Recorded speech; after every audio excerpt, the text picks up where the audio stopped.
Bueno, hola. Lo que vamos a hacer ahora es, por un lado, repasar la clase anterior, porque quizás alguno no pudo acceder a verla. Está el PowerPoint en el Drive, así que ustedes pueden ver el PowerPoint, pero hubo algunos comentarios más que se perdieron. Quizás más en el grupo de la noche que en el de la mañana, pero bueno, igual quería hacerles una especie de resumen como para que tengan todos. Bien, el concepto que se vio principalmente el otro día fue la ley de Coulomb. Vamos a hacer un resumen. Entonces, lo que se vio fue la ley de Coulomb,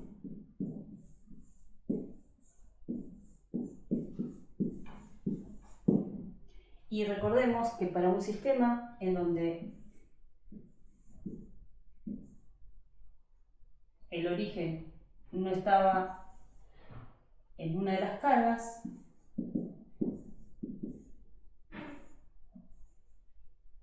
esa ley, primero vamos a hacer el dibujito para recordar las condiciones en que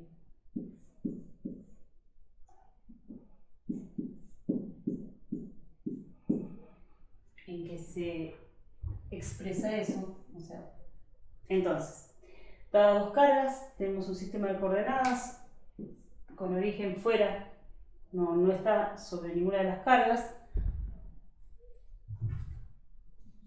Si tenemos esas condiciones, la expresión va a ser K por Q1 por Q2 por el módulo de R2 menos R1 al cubo por R2 menos R1.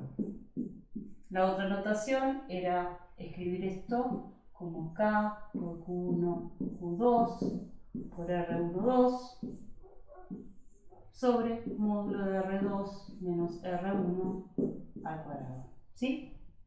Esta está buena, digamos, esta expresión, porque acá lo que vemos es efectivamente que la ley de Coulomb nos dice que la fuerza es proporcional a las cargas e inversamente proporcional al cuadrado de la distancia entre ellas.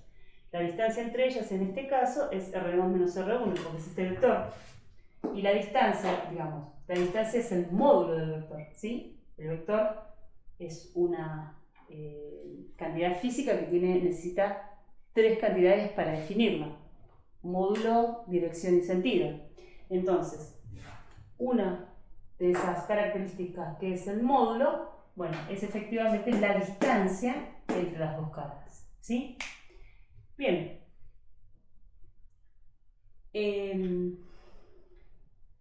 Otra forma de escribirlo sería, si yo hago que este origen de coordenadas vaya a parar a alguna de las cargas, por ejemplo la carga Q1. Entonces pongo así más o menos a la misma distancia, como igual a lo que tenemos ahí, pero ahora el sistema de coordenadas lo pongo acá, que coincida con Q1, por ejemplo, ¿sí? El origen.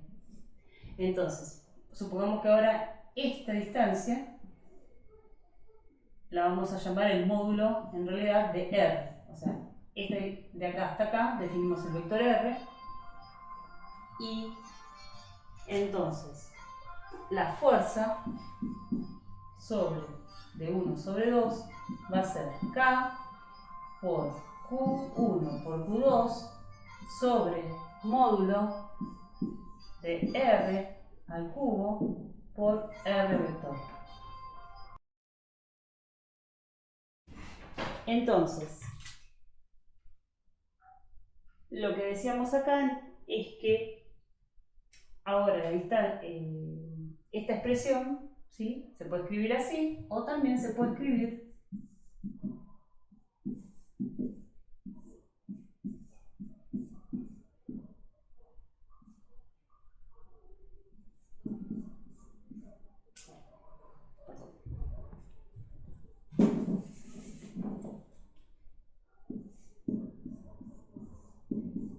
y esto lo llamamos el reversor.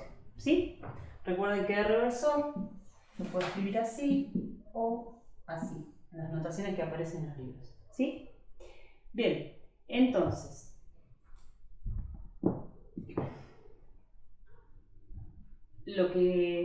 bueno, esto básicamente es lo que vimos el otro día.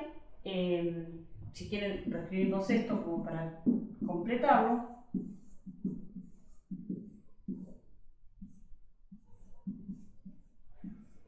¿Sí? Y recordando siempre que F12 es la acción de 1 sobre 2, y entonces el sistema va a ser la carga Q2. Entonces yo estoy viendo todas las acciones sobre esta carga. En este caso, la única acción que aparece sobre esa carga es la acción de la carga Q1, que suponiendo que fuese positiva será un vector que sale, y si es, o mejor dicho, que se aleja, en el sentido que se aleja, o si es atractiva, porque son cargas de distinto signo, será un vector que se acerca. Bien, supongamos un caso, como para redondear, supongamos que esta es positiva y esta es negativa, y entonces lo que vamos a tener es un vectorcito F1, 2, que apunta hacia la carga Q1, ¿sí? Bien.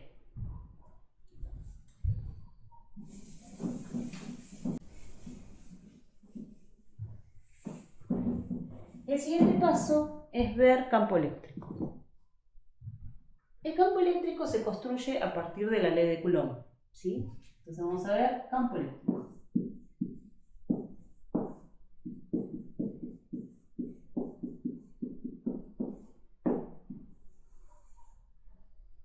El campo eléctrico entonces lo vamos a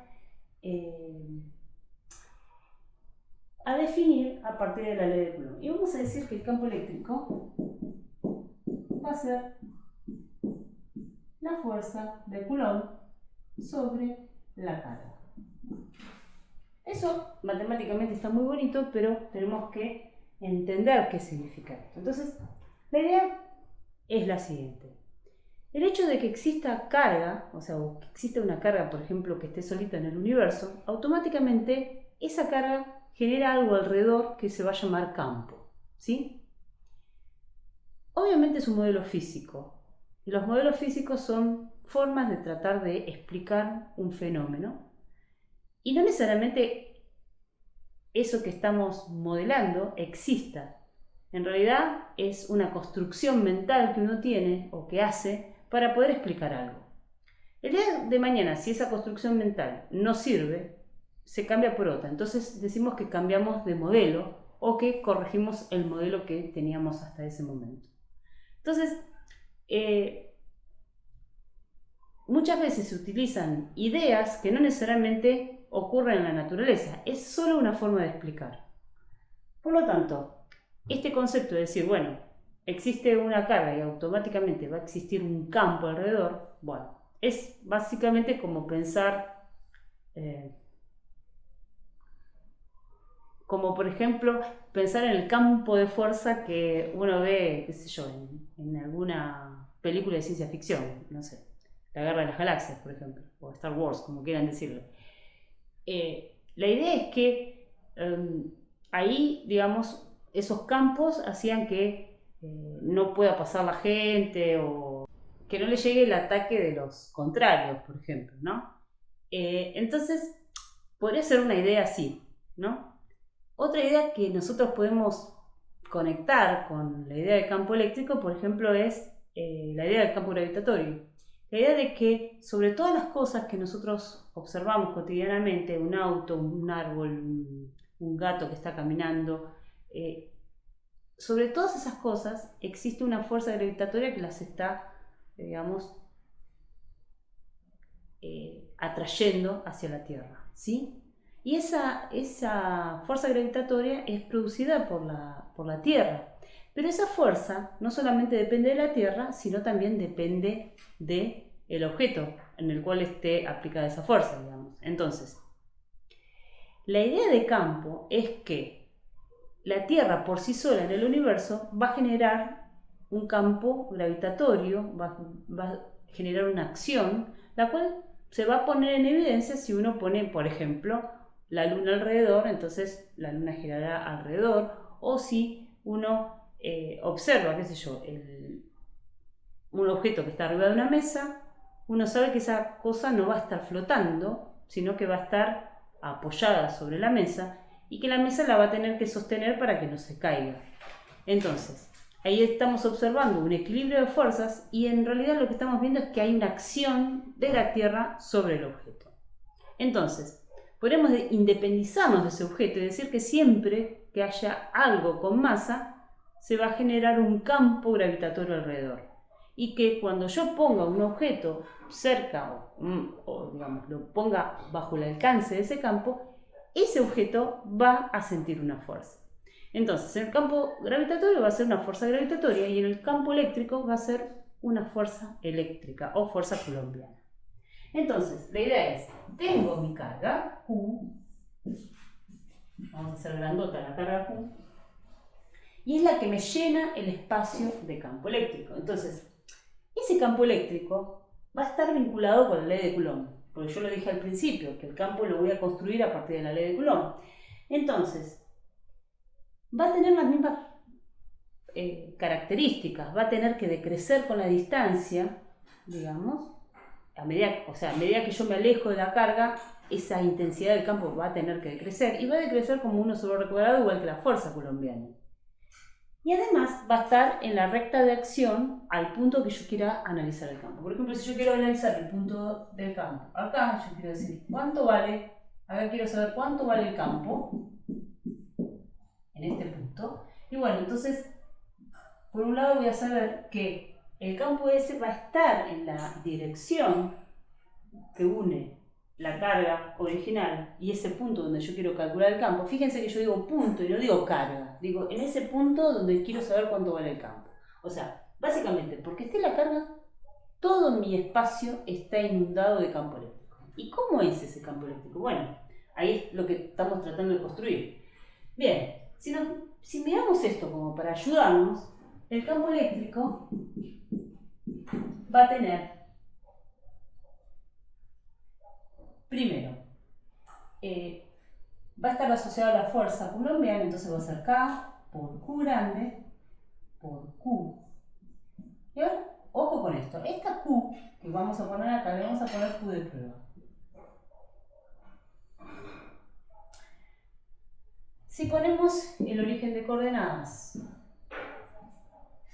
en la carga original, en la que me estaba generando el campo, entonces yo directamente esto lo voy a poder escribir como, esta distancia la voy a llamar R, esto lo voy a llamar R,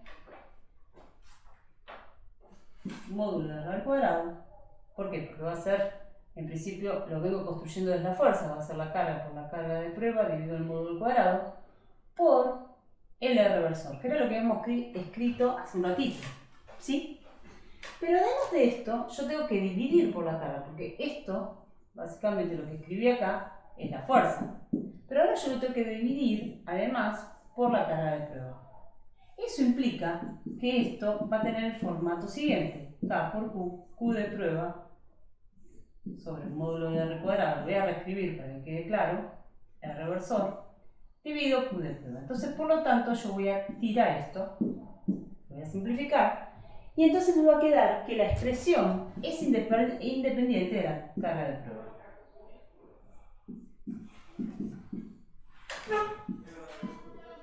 ¿Sí? Bien. Entonces, ¿qué es lo que me queda acá? Bueno, lo vamos a reescribir abajo para que nos quede más cerquita y verlo más claramente.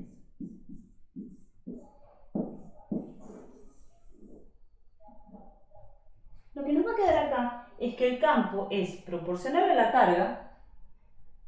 ¿A qué carga? A la carga que me produce ese campo, o sea, la original, y que es inversamente proporcional a la distancia esta.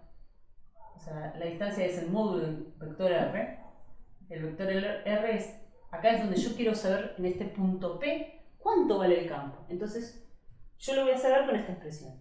Y el campo va a tener la dirección de el R versor. O sea, si R versor es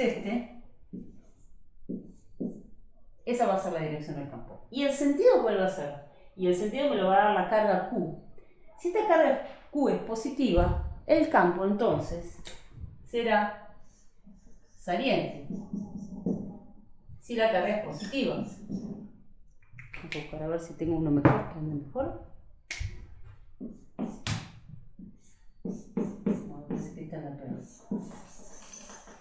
Bueno, y si la carga es negativa,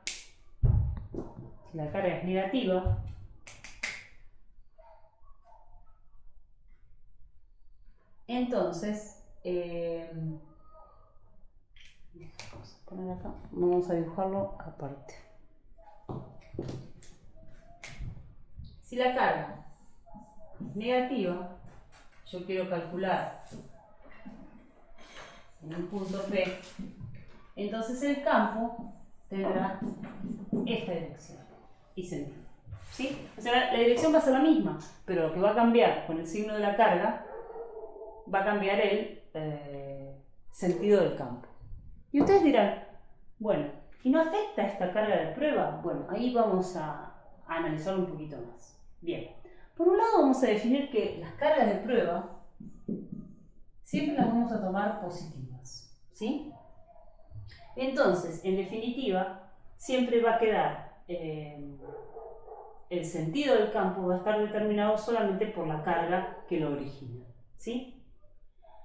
Y por otro lado, ustedes dirán, si vos me decís que una carga genera un campo, ¿la carga de prueba no generará un campo también? Sí, lo genera. Entonces, carga de prueba va a ser va a tener una característica especial, que es que la carga de prueba va a ser muy pequeña. O sea, que básicamente la carga de prueba va a tender a cero. O dicho de otra forma, Q es muy pequeña. ¿Sí? Entonces, en realidad, toda esta idea va a servir, digamos, o voy a poder utilizarla en el límite donde la carga de prueba realmente sea muy pequeña, para poder yo testear ese campo eléctrico. Entonces, para ver un poco esta idea, para ver un poco cómo se comporta el campo eléctrico con una carga y si le agregamos otra carga, vamos a ver una simulación de una universidad, que ahora no me acuerdo el nombre, después se los voy a decir, para un poco ejemplificar esta idea. ¿Sí?